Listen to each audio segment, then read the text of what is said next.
smo pred še eno najverjetneje zadnjo preizkušnjo v sklopu pandemije novega koronavirusa, ki ne bo blaga. Tudi zaradi prenizke zaščite s cepljenjem, ki izrazito zmanjša možnost za težko obliko prebolevanja bolezni COVID, prepolovi pa tudi verjetnost za pojav tako imenovanega dolgotrajnega COVID-a. Lahko čim bolj preprosto, razumljivo pojasnite, kako kužna je v resnici različica delta, ki bo zaznamovala ta predvidoma zadnji val? Ja, to je tako zelo obsežno vprašanje. Zdravniki smo zelo zaskrbljeni glede tega prihajajočega vala, ki je res, kot pravite, verjetno bo velika preizkušnja, verjetno zadnji največji val, ki bo pa prinesel vse, kar potem posledično še ta val seboj prinese, lahko tudi grozeč kolaps zdravstva. Mi smo že na začetku same pandemije, že nekako marca 2020 poudarjali močno kužnost samega virusa, ki pa se je še potem z temi mutacijami še pa potenciral. Aerosolizacija je bila že na začetku tudi omenjena.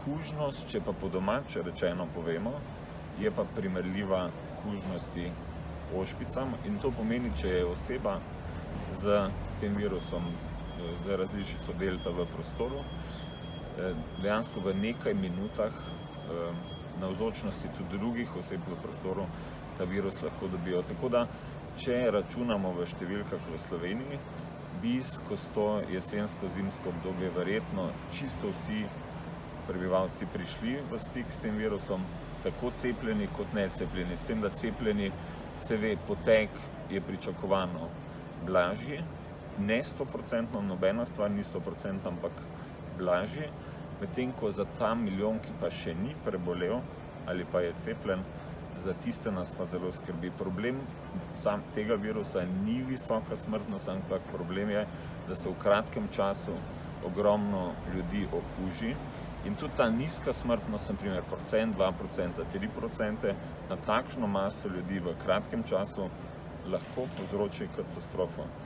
In to bi želeli pač na to še pred začetkom opozoriti, ker če primerjamo številke od ta trenutek in pa primerljivo z lanskim letom isti čas, so številke 10-krat više.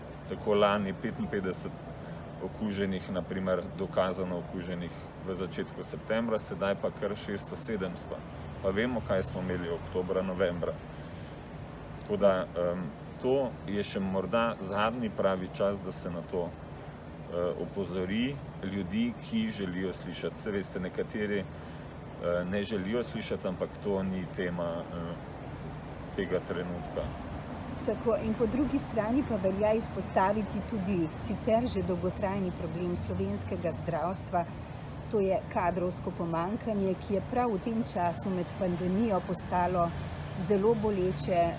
Pravzaprav so vsi problemi v resnici priplavali na dan.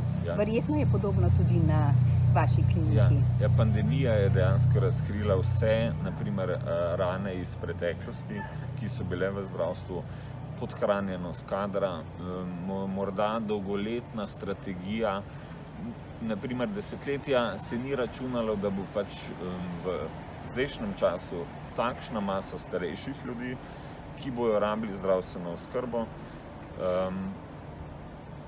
In naprimer, to je en največjih problemov, da dejansko veliko ljudi v zdajšnjem času rabi zdravstveno oskrbo. Pri zaščiti pred to boleznijo sodobnega sveta, ki ni edina, pa vendar zaradi nje bolniki s hudimi drugimi boleznimi čakajo še dlje na diagnostiko in na zdravljenje, na obravnavo, pa seveda ni pomembno le cepljenje.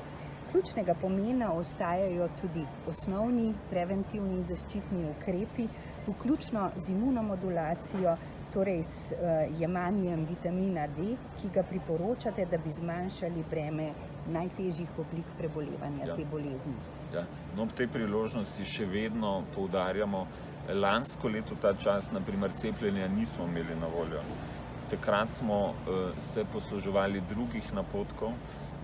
Še vedno v tem trenutku poudarjamo pomen cepljenja, ki bo dejansko glavni korak za končanje te agonije, ne samo zdravstva, ampak agonije družbe, zahodnega sveta. Cepljenje dajmo na stran v tem trenutku, je zelo pomembno, je pa zelo razklalo slovensko javnost, verjetno kot zelo malo katera tema. V vsakem primeru maske poudarjamo naprej. Zakaj? Tudi cepljeni, naprimer, ki so bili cepljeni po protokolu, vemo, da v manjšem procentu lahko zbolijo, širijo okužbo dalje, večinoma pa v tej asimptomatski ali pa blagosimptomatski obliki. Tako da drug korak zelo pomembne maske, tretji korak pa zdrav življenjski slog, vključno z dobrim vnosom vitaminov, mineralov. Veliko pozornosti smo zdaj že leto in pa pol namenili tudi imunomodulaciji z D-vitaminom.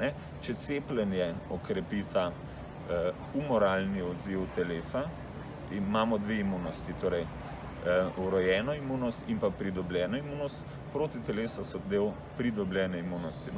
Vitamin D pa zlasti deluje na to vrojeno imunost, zlasti aktivira te celice, kot smo že večkrat omenili, makrofage, ki so del te eliminacijske faze ob začetku same okužbe.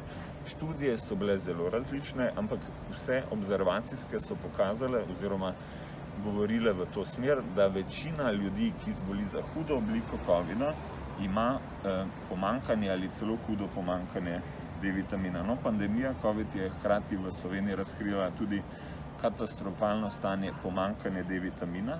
Na srečo pa slovenska javnost je slišala in lani decembra je že 60% Slovencev nekako samodejno jemalo D-vitamin. Če pogledamo slovenske krivulje, je edinstvena. V januarju, februarju so bile številke novookuženih še zelo visoke, medtem ko smrtnost je pa zelo nizko padla.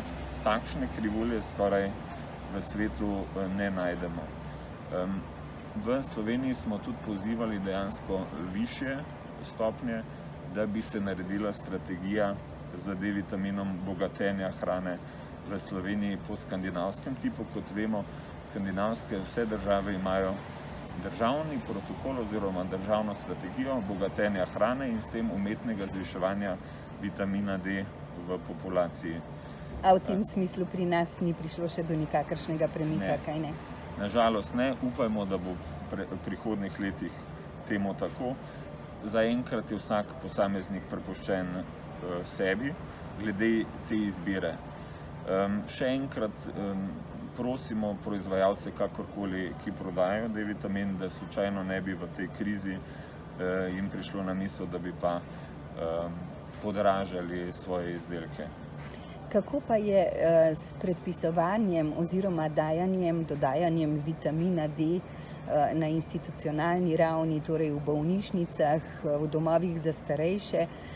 Pač obstajajo konkretna strokovna priporočila za takšno ravnanje? Kako je s tem v praksi? Ja, za domove starejših je posebna situacija. Tudi ZZZS je razširila indikacijo za predpisovanje vitamina D starejšim od 65 let, tistim, ki v poletnem času ne morejo biti na soncu. Vemo, to so največja skupina, ki so najbolj ogroženi za pomanjkanje D-vitamina in študija iz 2018 je dokazala, da dejansko ta populacija je imela v zimskem času več kot 85% pomanjkanje ali pa celo hudo pomanjkanje vitamina D. Medtem ko preostala populacija od sredine septembra prav tako s soncem ne more več pridobivati naravnega D-vitamina, medtem ko mehanizmi v telesu razgradnje, ki so v poletnem času zelo močni mehanizmi razgradnje, da ne pride pa do povišanih vrednosti D-vitamina, so pa en mesec še najbolj aktivni. Tako da od sredine septembra, ko soncem več vitamina D ne moremo tvoriti, pa do sredine oktobra največ nivoja v serumu upade. To je taka krivulja upada in ta čas dejansko ne bi smeli zamuditi, da bi poletne nivoje obdržali lahko z zelo nizkimi odmerki, dnevno naprimer 800 do 2000 enot. Tako da na eni strani imamo tiste, ki so upravičeni do D-vitamina na recept, in pa tiste, ki imajo ogroženost za pomanjkanje D-vitamina, ki pa dejansko za njih pa neke državne strategije še ni. Slovenija pa spada med države z najvišjim pomanjkanjem vitamina D izpred parih let, ko je bila ta študija tudi narejena. Kakšne pa so vaše napovedi glede zbolevnosti in posledično tudi glede stanja v naših bolnišnicah v obdobju, ki prihaja? O tem ne bi raje govoril, zato ker ljudje mislijo, da se jih straši. Večina napovedi v leto in pol, kot ste sami opazili, so se nažalost uresničile. Ampak, kot sva že na začetku dejala, to bo verjetno zadnji večji val, ampak bojim se, da bo pa za našo slovensko javnost največji. Kaj še lahko naredimo sploh? Tisti, ki se še niso cepili, so nekako in niso proti cepljenju, še imajo možnost, da se cepijo. Zato, ker, veste, odziv na cepljenje traja tudi lahko nekaj tednov, da pride do nekega učinka. Kaj lahko še naredijo? Obnašajo se varno, to pomeni dejansko v teh jesensko-zimskih dneh, da se pretirano ne družijo.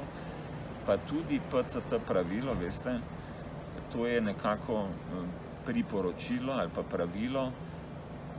Inšpekcija se, veste, tega ne more v taki meri izvajati in ljudje smo pač ljudje. In vedno iščemo kakšne možnosti, da bi kakšno pravilo zaobšli. Tako da tisti, ki niso cepljeni ali pa preboleli, da se vedejo maksimalno previdno. In to, kar smo že na začetku povedali, bojte se tistih, ki so na videz zdravi, zato ker tisti največ ljudi okužijo, zato ker nekdo, ki zboli, se umakne. Tako da 2 do 5 dni pred temi značilnimi simptomi se okuži dejansko največ ljudi. Katero obdobje pa bo v smislu premagovanja pandemije ključnega pomena? Jesensko-zimski čas ali morda tudi še spomladansko obdobje? Spomladansko obdobje bo podaljšek tega vala. Zdaj, val lahko, da bo imel več različnih vrhov, ampak jaz mislim, da po moje bomo govorili vseeno o enem valu. Nas vedno izuči ena situacija. Lani nas je na primer oktober, november zelo izučil, ko je prišlo dnevno tudi do 60 smrtnih primerov. In to bi mi radi preprečili, videti umiranje ljudi. Jaz sem bil kar nekaj mesecev tudi na COVID oddelku in ljudje so umirali. To moram reči, da je bil en dokaj čustveno obdobje mojega življenja, ampak videti ljudi, ki umirajo dejansko praktično vsak dan, nepredvidljivo, je pa kar težko. Tako da to bi radi nekako preprečili. Veste, zdaj tudi se porajajo etične vprašanja, naprimer zbolevali bodo tudi cepljeni, naprimer v manjšem procentu, ampak kaj se bo naredilo, naprimer tako kot v Indiji ali pa kjerkoli druge, ko je bilo enostavno kisika premalo.